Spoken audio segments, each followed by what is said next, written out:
stories are based on true events. 3:17 ng madaling araw. Tatlong katok ang umangat mula sa ilalim ng kama ni Lando.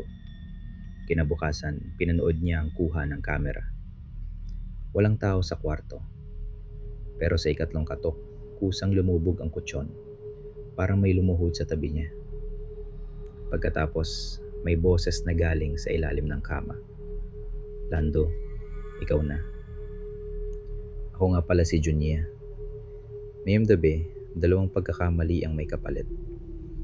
Isang bagay na hindi dapat iniuwi at isang kasinungalingang hindi na mabawi. Kung mahina ang loob mo, makinig ka lang. Huwag kang lilingon. Magsimula na tayo. Unang kwento. May kumatok sa loob ng maleta. 32 taong gulang si Lando. Technician siya sa pagsukat ng lupa. Practical, mapanuri, at sanay magtala ng bawat sukat bago umalis sa lugar. Noong Hunyo, ipinadala ang grupo niya sa isang liblib na bahagi ng Quezon. Ang inuupahan niyang bahay ay luma, nakataas sa maikling poste, at ilang minuto lamang ang layo sa puno ng balete sa gilid ng ginagawang kalsada. Isang hapon, may nakita siyang maliit na kahong bakal na iniluwal ng putik sa tabi ng ugat. May kupas na numero sa takip. Akala niya, lumang gamit yon ng dating pangkat na nagsukat sa lugar. Iniuwi niya ang kahon para may tala at may balik kinabukasan. Inilagay niya ito sa lumang maleta para hindi mabasa. Sa loob ng kahon ay may 3 lumang barya, isang munting sombrerong itim, at isang kampanilyang walang bakal sa loob. Imposibleng tumunog yon.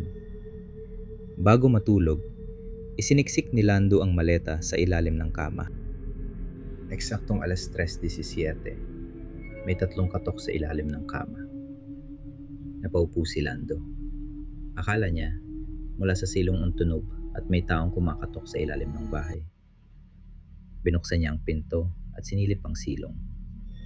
Walang tao. Ulan lamang at bakurang walang ilaw. Pagbalik niya, nasa gitna na ng sahig ang maleta. Sigurado siyang iniwan niya yon sa ilalim ng kama.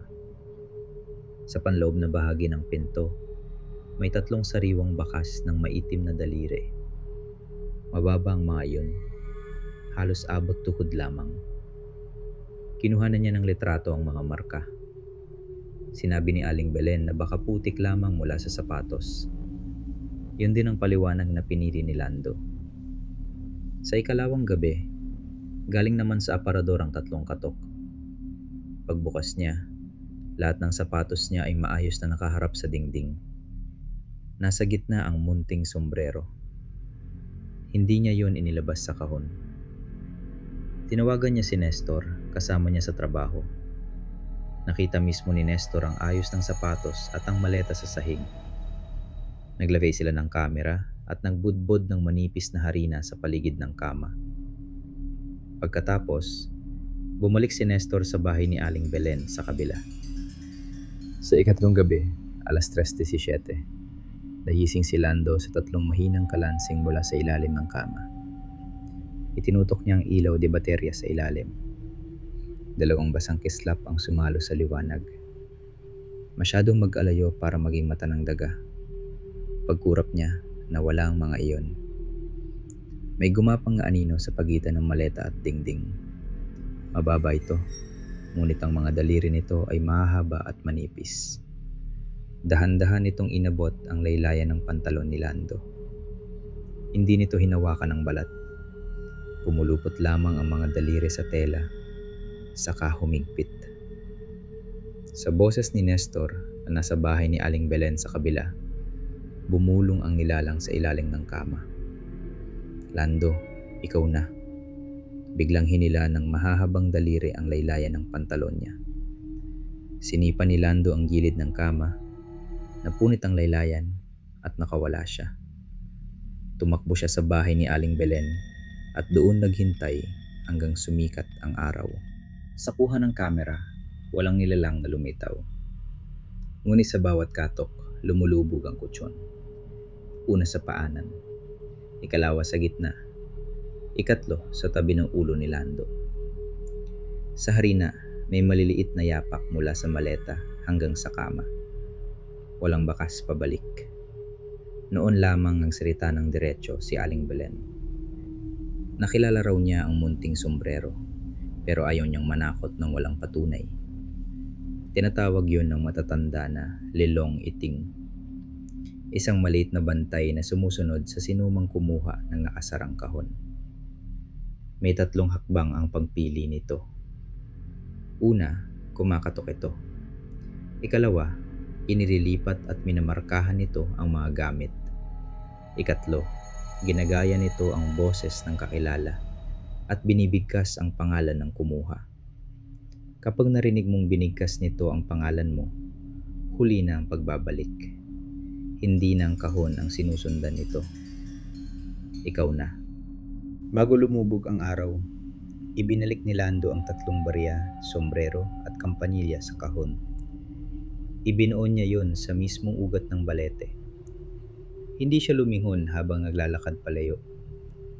Sa likod niya, tumulog ang kampanilyang walang bakal sa loob. 1 linggong walang katok. Natapos ang proyekto at umuwi si Lando sa apartment niya sa Maynila. Akala niya, sapat na ang pagbabalik ng kahon. Sa unang gabi, eksaktong alas 3:17, nagising siya. May 3 maitim na marka sa loob ng bagong pintuan. Mababa, abot tuhod. Pagkatapos, gumalaw ang maleta sa paanan ng kama. Kusang umangat ang kandado. Bumukas ang takip ng isang dangkal. Sa loob, nakapatong sa malinis niyang damit, ang munting sombrerong ibinaon niya sa keson. May huminga sa ilalim ng mga damit. Saka, mula sa loob ng maleta, bumulong ang sarili niyang boses. Lando, ikaw na ang inuuwian ko. Akala mo, maleta lang ang pwedeng sumunod? Sa ikalawang kwento, kasinungalingan ang natutong gumamit ng boses. Ikalawang kwento, ang tsismosa at ang kahon ng mambabarang. 46 years old si Delia. May maliit siyang tindahan sa barangay San Roque. Siya ang unang pinagtatanungan kapag may bagong balita. Kapag may nag-away, alam niya. Kapag may umuwi ng hating gabi, alam niya. At kapag kulang ang detalye, pinupunan niya yon hanggang magmukhang totoo. Pati kapatid niyang si Mina ay hindi na siya kinakausap. Minsan nang nagpakalat si Delia ng kwentong sumira sa tiwala ng pamilya. Hindi ngayon binawi. Isang umaga, nawala ang sobre ng koleksyon ng samahan sa palengke. Walang nakakita kung sino ang kumuha. Pero nakita ni Delia si Mang Ambo malapit sa tanggapan noong nakaraang hapon. Takot siyang maunahan ng ibang magbalita. Kaya sapat na yon para gumawa siya ng sariling sagot. Sa grupo ng barangay, sinabi niyang si Mang Ambo ang nagnakaw. Sinabi rin niyang mambabarang ito. At may mga garapon daw na puno ng maitim na gamu-gamu. Wala siyang ebidensya. Para makakuha ng ebidensya, pumunta si Delia sa bahay ni Mang Ambo habang sarado ang pinto. Sa siwang ng bintana, ginamit niyang dulo ng payong para abutin ang kahong kawayan na nakatali sa maitim na sinulid. Para maputol ang tali, bumukas ang takip. Walang laman. Isang malamig na hangin lamang ang lumabas, kasabay ng amoy ng bagong hinipang kandila. Iniuwi ni Delia ang kahon. Ipinaskil niya ang video sa grupo ng barangay. Bago siya matulog, daan-daan na ang nakapanood. Alas 2:40, yedos ng gabi, tumunog ang lumang cellphone sa kandadong lalagyan. May bagong mensahe mula sa sarili niyang account. Nang pindutin niya yon, sarili niyang boses ang narinig niya. Delia, sabihin mo ulit. Binuksan niya ang kandadong lalagyan. Matagal nang ubos ang battery ng cellphone. Pero nakailaw ang screen at gumagalaw ang pulang guhit na tanda ng pag-record. Pagkatapos ng mensahe, mula sa bubong ng tindahan ay umalingaw-ngaw ang 3 katok.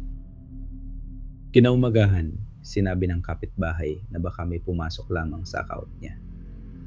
Pinalitan ni Delia ang password at ang SIM card, saka muling ikinandado ang lumang cellphone sa lalagyan. Nang sumunod na gabi, nagsimula siya ng live na video para patunay ang wala siyang kinatatakutan. 73 tao ang nanonood nang sunod-sunod na lumitaw ang mga babala sa komento. Ate Delia, may tao sa pinto. Huwag kang lilingon. Ate, nasa likod mo na. Sa screen ng cellphone, may matangkad at payat na anino sa pintuan. Mahaba ang 5 daliri nito at nakadikit ang mga dulo sa kahoy. Nang lingunin ni Delia ang totoong pinto, walang tao. Pagharap niya ulit sa cellphone, nakayuko na ang anino sa tabi ng tenga niya. Sa sarili niyang boses, bumulong ito. Sabihin mo ulit. Biglang naputol ang live na video. Sa sahig, may 3 gamo-gamong itim. Hindi gumagalaw ang mga pakpak, pero sabay-sabay silang humarap kay Delia. Kinaumagahan, pinuntahan ni Delia ang sentro ng kalusugan.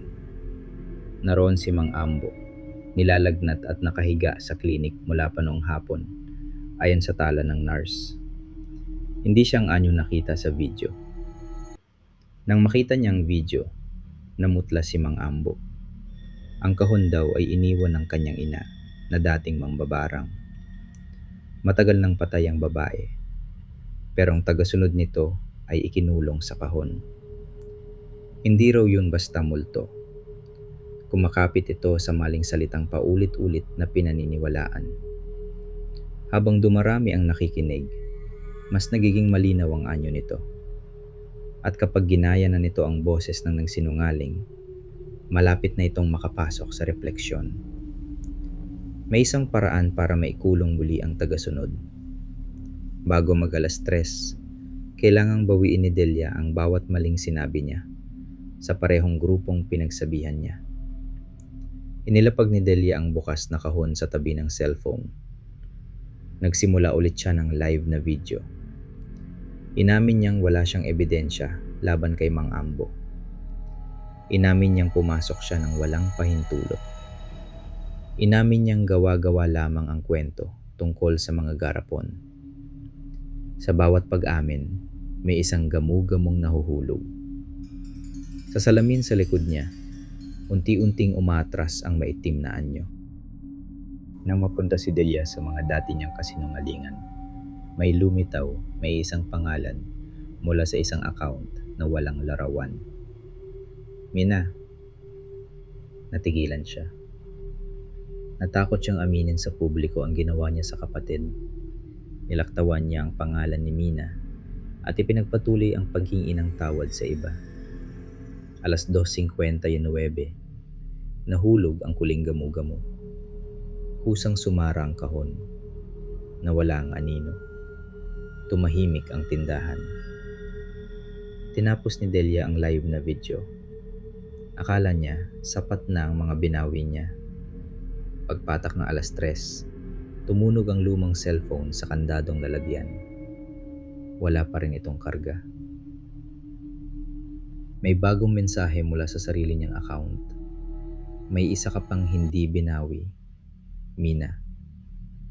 Napatingin si Delia sa salamin. Wala nang anino sa likod niya. Dahil nasa loob na ito ng refleksyon.